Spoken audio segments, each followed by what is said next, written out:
Bonjour, nous sommes le 30 avril 2020. Aujourd'hui, il n'y a plus que 29 patients hospitalisés à cause du Covid-19 au change.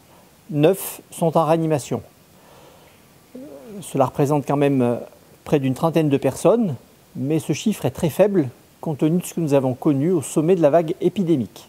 Les combats futurs vont être amenés en ville après la phase de déconfinement et nous verrons à l'œuvre essentiellement toute la médecine de ville, que ce soit les médecins traitants, les infirmières, les pharmaciens.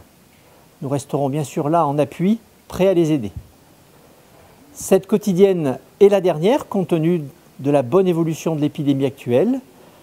Nous donnerons probablement rendez-vous pour un point hebdomadaire et, selon l'actualité épidémique, revenir éventuellement à un point quotidien.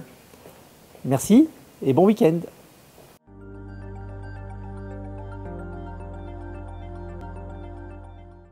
Alors, contrairement à ce qu'on a pu dire un peu au début de l'épidémie et à ce qu'on pensait, et contrairement à ce qu'on peut voir avec d'autres virus respiratoires, par exemple comme la grippe, on se rend compte que finalement les enfants sont moins porteurs du SARS-CoV-2 que les adultes.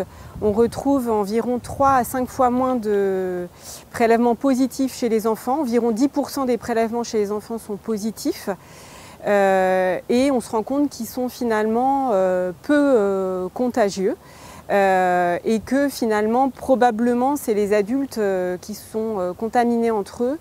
Alors cette donnée elle est un peu à moduler pour les adolescents, surtout de plus de 15 ans, qui peuvent se rapprocher plus de ce qu'on voit chez l'adulte et qui ont pu être éventuellement une source de contamination.